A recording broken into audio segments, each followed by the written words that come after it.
खेती मांग ली और देश के वजीर आजम ने उसको खेती ठेके पर दे दी। लेकिन उनको इस बात का अंदाजा नहीं था कि ये हिंदुस्तान का किसान है, ये हिंदुस्तान है। या जमीन को लोग मां मानते हैं। अगर जमीन पर आंच आएगी तो हिंदुस्तान में चिंगारियां उठेगी।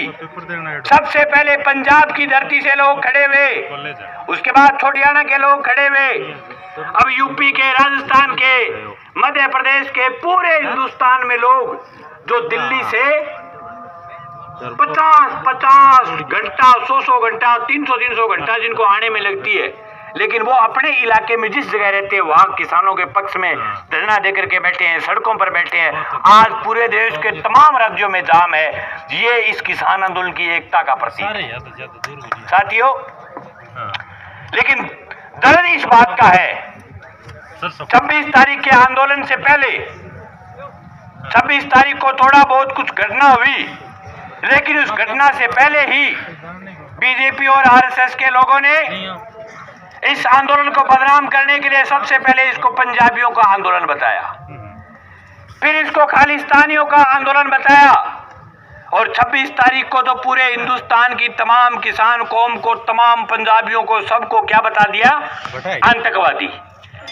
हम आज प्रेस के साथियों के सामने बताना चाहते हैं कि हिंदुस्तान के अंदर 1900 लोग फांसी के फंदे को चूमा था। 1900 देश के नौजवान आजादी की लड़ाई के लिए फांसी पर चढ़े थे, उसमें से 1710 नौजवान पंजाब के थे। इस बात से आपको क्यों नहीं दर्द होता? आज आपको याद आ जाती है कि पंजाब के लोग कैसे लड़े।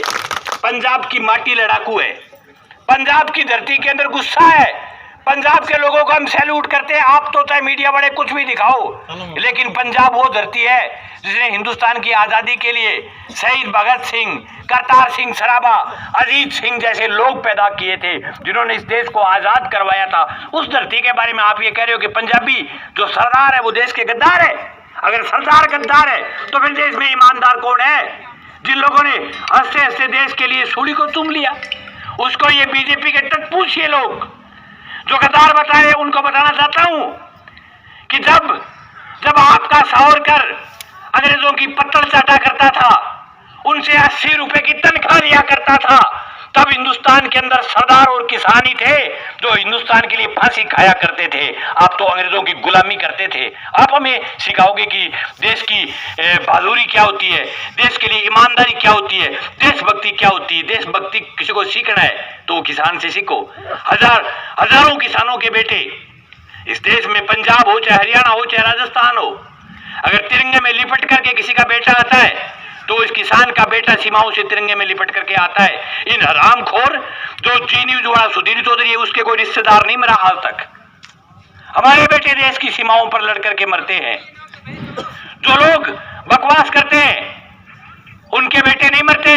अंडानी, अंबानी, टाटा, बिरला, डालमिया ग्रुप, उसका एक भी बेटा, उनका एक भी पोता, अगर उनके 5 पीढ़ियों में भी कोई आदमी आर्मी में रहा हो तो हम नौकरी छोड़ देंगे।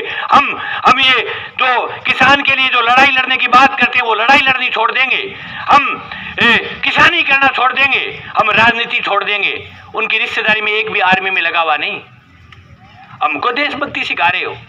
जो किसान दिल्ली के चारों तरफ 25 लाख लोग जो ट्रैक्टरों पर तिरंगा लगा रखा था, किसान यूनियन का झंडा लगा रखा था, वो तमाम झंडे इनको नहीं दिखे, लेकिन इनके द्वारा तैयार किए हुए लोगों के द्वारा, इनकी खुद की साजिश के द्वारा जिस प्रकार से लाल किले के अंदर जो बकवासें करवाई गई और फिर खुद के मीडिया चैनलों के द्वारा जो हिंदुस्तान के किसान को गद्दार बताया गया, मैं खुला कहना चाहता हूं कि देश का किसान किसानी बचाने के लिए लड़ रहा है।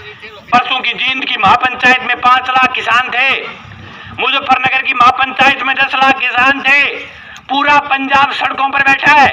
अगर इस देश के अंदर 30 लाख लोग सड़कों पर है, अगर 30 लाख लोग देश में गद्दार और आतंकवादी रहेंगे तो फिर देश बचेगा कैसे? देश को कौन बचाएगा? कैसे चलेगा मेरा देश? मैं कहता हूं जो सड़कों पर बैठे वो देशभक्त है, और जो लोग रिजाइयों में बैठ करके, जो लोग रिजाइयों में फेसबुक पर किसान को गद्दार बता रहे, जो किसान को आतंकवादी बता रहे हैं वो तमाम लोग गद्दार है और उनके आका गद्दार है। गद्दार कौन होता है? जो देश का माल बेचे, जो देश का सामान बेचे, वही होता है गद्दार। को दूसरा होता है भी बताओ? गद्दार तो वही होता है अपने घर का कोई सामान बेच दे और फिर कहे मैं घर नहीं बिकने दूंगा। वो गद्दार होता है कि नहीं होता? देश के अंदर रेलवे थी, है नहीं थी सरकारी रेलवे, अंडानी ग्रुप को बेच दी मोदी ने। हम नहीं बोले क्योंकि रेलवे से तो हमें मतलब नहीं था। बोले अपन तो 5 मिनट चलना है, 5 रुपया और ले लेगो, अडानी और दे देगा।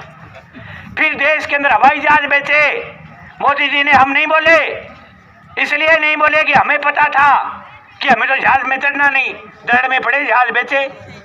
उसके बाद देश का सरकारी इंडियन ऑयल को बेचा।